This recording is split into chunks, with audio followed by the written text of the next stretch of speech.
6 জন পুরুষ ও 8 জন মহিলা যে সময়ে যতটুকু কাজ করে 3 জন পুরুষ এবং 13 জন মহিলা সেই সময়ে একই সমান কাজ করতে পারলে একজন পুরুষ ও একজন মহিলা কর্মদক্ষতার অনুপাত কত? তাহলে এখানে বলেছে যে 6 জন পুরুষ, তাহলে 6 জন পুরুষ এবং প্লাস 8 জন মহিলা, 8 জন মহিলা, 6 জন পুরুষ এবং 8 জন মহিলা যা কাজ করে সেই কাজটা 3 জন পুরুষ এবং 13 জন মহিলা, 3 জন পুরুষ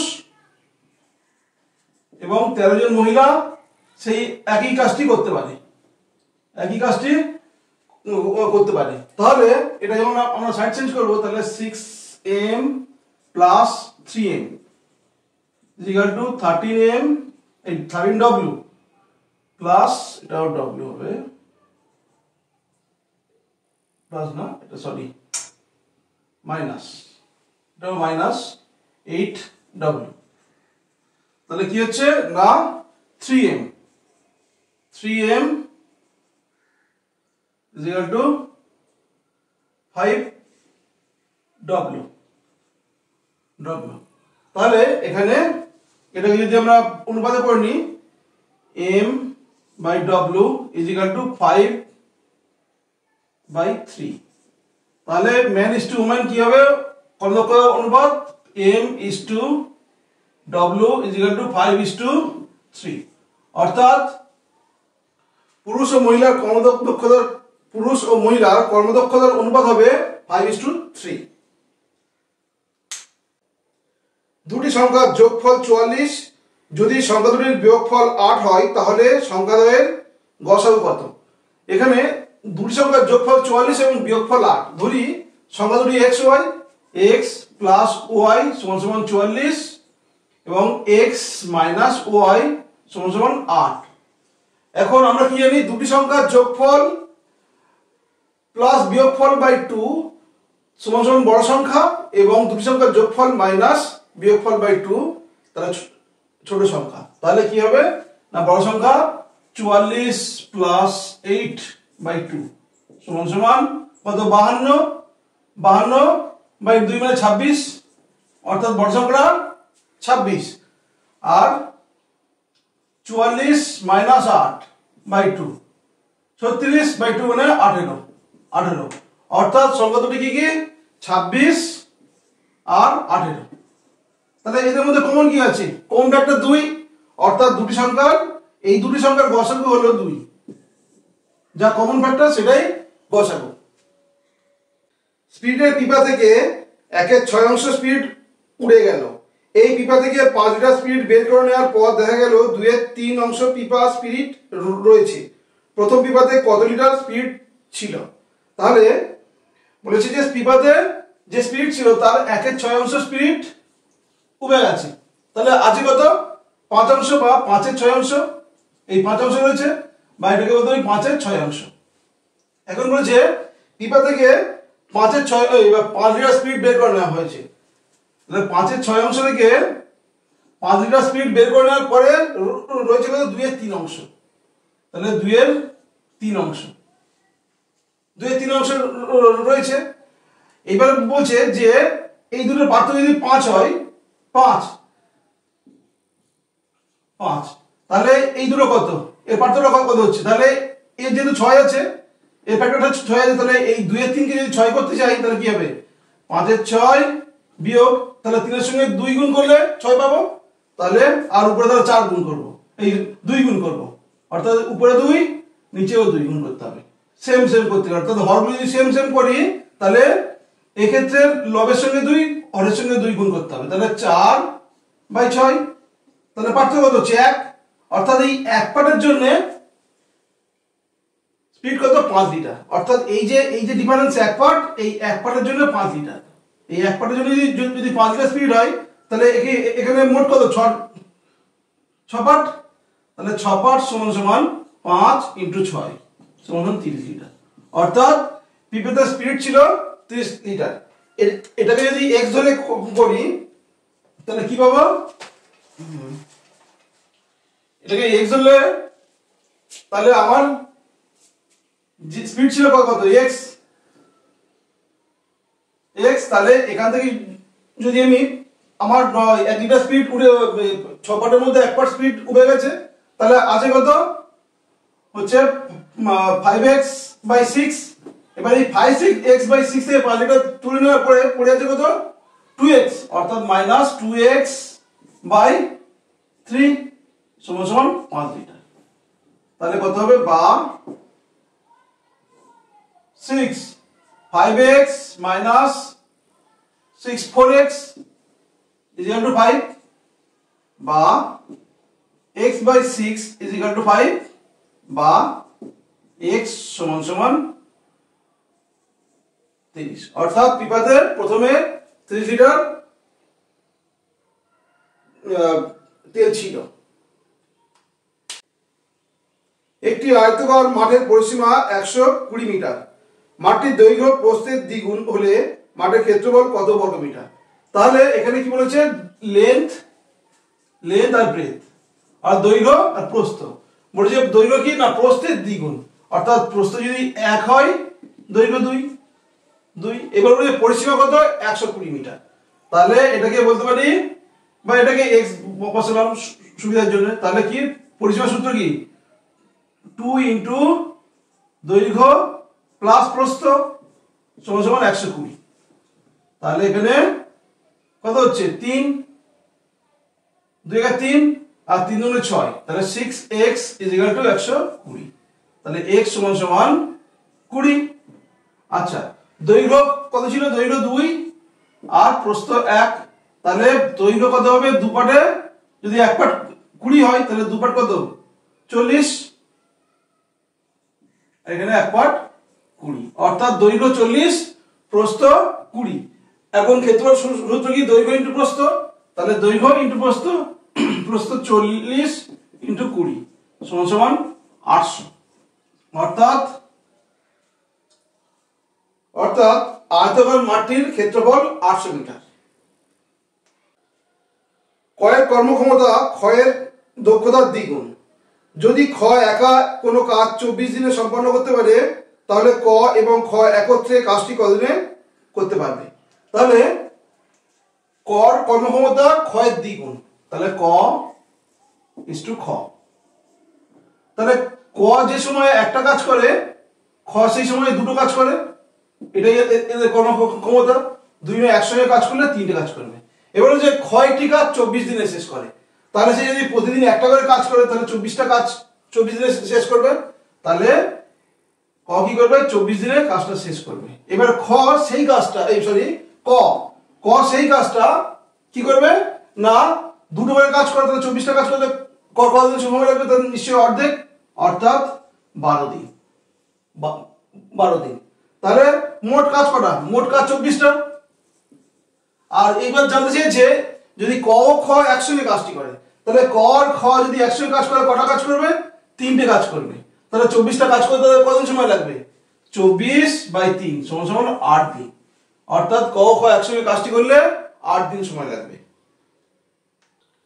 যদি 4 অঙ্কের কোনো সংখ্যা 1 AB 7 কে 9 এবং 11 দ্বারা পরিপূর্ণভাবে বিভাজ্য করা যায়, তাহলে a এবং b এর জন্য অঙ্কসমূহ হলো, এখানে 1 AB 7, 1 A B এবং 7। এখানে 9 দ্বারা বিভাজ্য নিয়ম কি? সংখ্যাগুলির যোগফল যদি 9 দ্বারা বিভাজ্য হয় তাহলে সংখ্যাটি সম্পূর্ণরূপে বিভাজ্য হবে। এবং 11 দ্বারা বিভাজ্য নিয়ম কি? জোড় সংখ্যক স্থান এবং বিজোড় সংখ্যক স্থানের যোগফল যোগ করে যদি বিয়োগ করে 0 অথবা 11 দ্বারা ভাগ যায় তাহলে সংখ্যাটি 11 দ্বারা ভাগ যাবে। এখন দেখবো কি কি অপশন আছে। এখানে প্রথম অপশন আছে 3 এবং 5।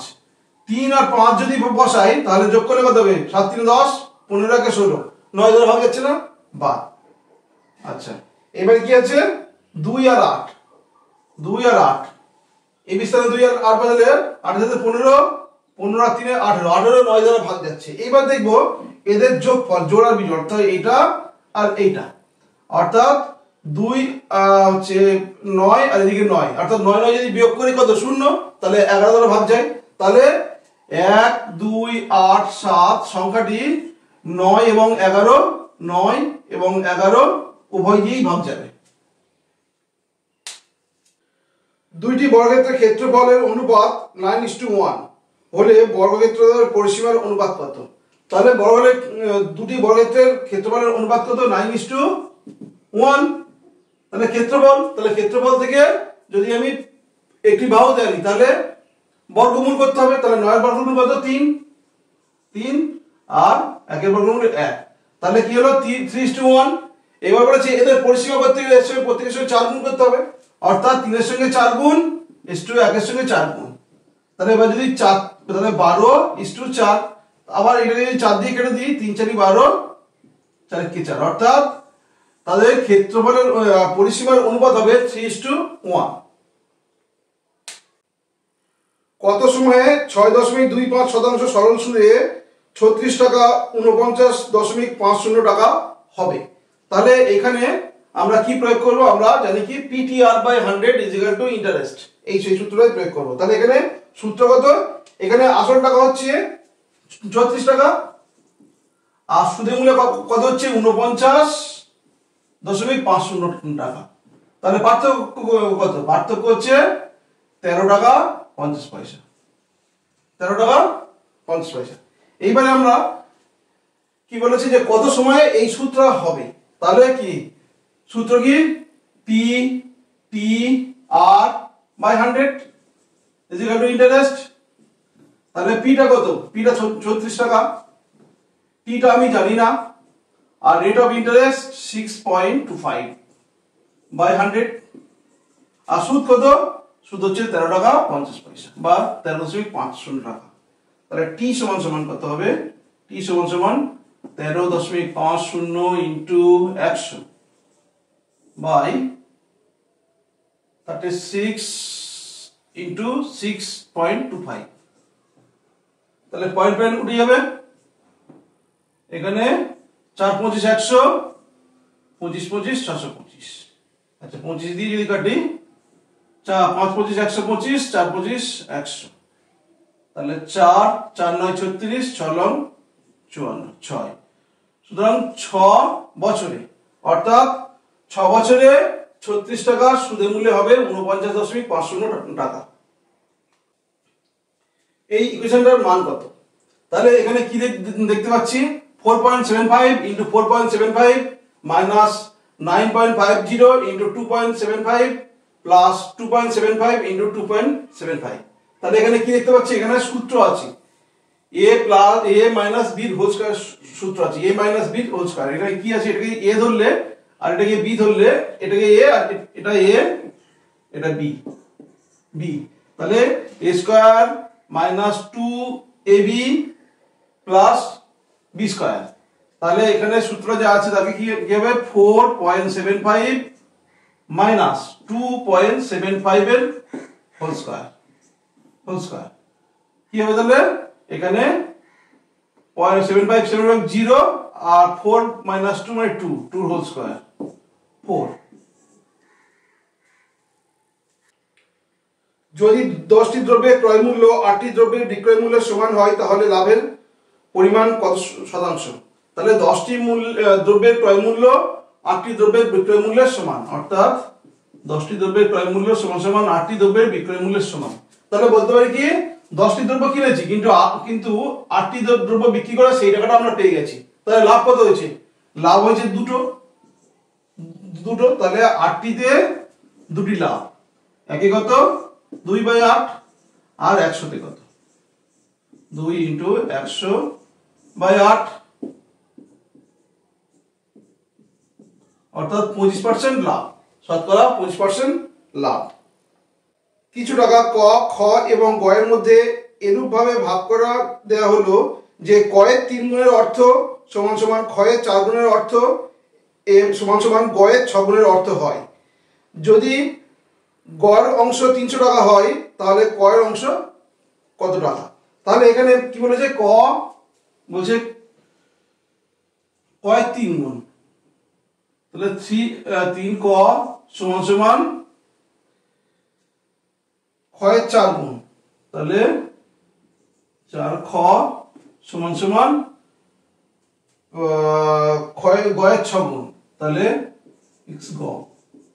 এটা গুণ বলেছে, তাহলে আমরা কি করতে পারি? ক খ গ, ক ইস টু খ ইস টু গ। তাহলে কি হবে না 1/3 ইস্টু 1/4 ইস্টু 1/6 1/6। তাহলে এখানে হরগুলোর লসাগু কত? হরগুলোর লসাগু হচ্ছে 12। তাহলে 12/3 ইস্টু 12/4 ইস্টু 12/6। তাহলে কাটলে কত হবে 4 3 2, অর্থাৎ 4:3:2। এখন বলেছে গড় প্রাপ্য টাকা কত? 300 টাকা। তাহলে গড় যদি 300 টাকা পাই তাহলে কর প্রাপ্য কত? তাহলে দুপারে 300 হয় তাহলে এক পারে কত? 150। এখন কটা পার্ট বা কয় ইউনিট? ক হচ্ছে 4 ইউনিট, তাহলে 4 এর সঙ্গে 150 গুণ হবে ইন্টু 150, তাহলে কত হবে 600। অর্থাৎ কর প্রাপ্য টাকার অংশ 600 টাকা। একজন বিক্রেতা প্রতি শত ডিম 160 টাকা দরে কিনলো। মোট ডিমের 4% পরিপূর্ণভাবে নষ্ট হওয়ার পরে সে প্রতিটি ডিম 2 টাকা করে বিক্রয় করায় কত শতাংশ তার লাভ হলো? তাহলে এখানে কি বলেছে? সে 100টা ডিম কিনেছে। 100টা ডিমের ক্রয় মূল্য কত? 100টা ডিমের ক্রয় মূল্য 160 টাকা। এখন বলেছে 4% বা 4টি ডিম নষ্ট হয়ে গেছে। তাহলে 4টি ডিম যদি নষ্ট হয়ে আছে কত? 96টা ডিম। তাহলে 96টা ডিমের প্রতিটা সে 2 টাকা করে বিক্রি করেছে। তাহলে ইন্টু 2 সমান 192। তাহলে লাভ কত হচ্ছে? 160 টাকায় কিনেছে, 192 টাকায় বিক্রি করেছে, তাহলে লাভ কত? 32 টাকা। লাভ কত? 32 টাকা। তাহলে যে সে 32 টাকায় লাভ করে তাহলে তার লাভের শতাংশ কত? তাহলে 160 টাকায় সে 32 টাকা লাভ করে, তাহলে একে কত? 32/160। আর 100 টাকায় কত? 32 × 100/160 002। অর্থাৎ সে লাভ করলে কত? 20%। দুটি মোটর গাড়ি 600 কিলোমিটার দূরবর্তী সম্পন্ন দুটি স্থান থেকে পরস্পরের দিকে যথাক্রমে 55 এবং 65 কিলোমিটার প্রতি ঘন্টা বেগে চলতে থাকলে এবং গাড়ি দুটি একই সময়ে চলা শুরু করে থাকলে কত ঘন্টা পর গাড়ি দুটি একই স্থানে মিলিত হবে? যেহেতু দুটি এখানে বলেছে দুটি গাড়ি বিপরীত দিক দিয়ে আসছে, যদি এ একটি স্থল আর বি একটি স্থল, এদের মধ্যে ডিসটেন্স হচ্ছে 600 কিলোমিটার। 600 কিলোমিটার। এবার হচ্ছে যেখানে এই স্থান থেকে যে গাড়িটা ছাড়ছে তার গতিবেগ 55 কিলোমিটার, আর বি স্থান থেকে যে গাড়িটা ছাড়ছে তার গতিবেগ হচ্ছে 65 কিলোমিটার। যেহেতু এরা বিপরীত দিক দিয়ে আসছে তাই এদের গতিবলের যোগফল বা গতিবেগের যোগফল কত হবে? 120। অর্থাৎ গাড়ি দুটি প্রতি ঘন্টায় পরস্পরের দিকে 120 কিলোমিটার গতিবেগে আসছে। যেহেতু দুজনের গতিবেগ 120 কিলোমিটার, তাহলে এরা যখন মিলিত হবে কত সময় মিলিত হবে? 600/120। অর্থাৎ 5 ঘন্টা পরে গাড়ি দুটি পরস্পরের সাথে মিলিত হবে। একটি নৌকা স্রোতের অনুকূলে 3 ঘন্টায় 18 কিলোমিটার এবং প্রতিকূলে 5 ঘন্টায় 15 কিলোমিটার চললে ঘন্টায় স্রোতের গতিবেগ কত কিলোমিটার? তাহলে কি বলেছে? 3 ঘন্টায়, তাহলে ডাউনে 3 ঘন্টায় যায় 18 কিলোমিটার, তাহলে 1 ঘন্টায় কত যাবে? 1 ঘন্টায় যাবে 18/3 সমান 6 কিলোমিটার। আচ্ছা, এবার আপে 5 ঘন্টায় যায় 15 কিলোমিটার। 5 ঘন্টায় যায় 15 কিলোমিটার, তাহলে 1 ঘন্টায় কত যাবে? 1 ঘন্টায় 15/5 সমান 3 কিলোমিটার। 3 কিলোমিটার। আমরা কি জানি যে স্রোতের বেগ অনুকূলের বেগ মাইনাস প্রতিকূলের বেগ বাই 2। তাহলে অনুকূলের বেগ কত? 6, প্রতিকূলের বেগ কত? 3 মাইনাস 3/2 সমান 3/2 সমান 1.5 কিলোমিটার। অর্থাৎ স্রোতের বেগ 1.5 কিলোমিটার।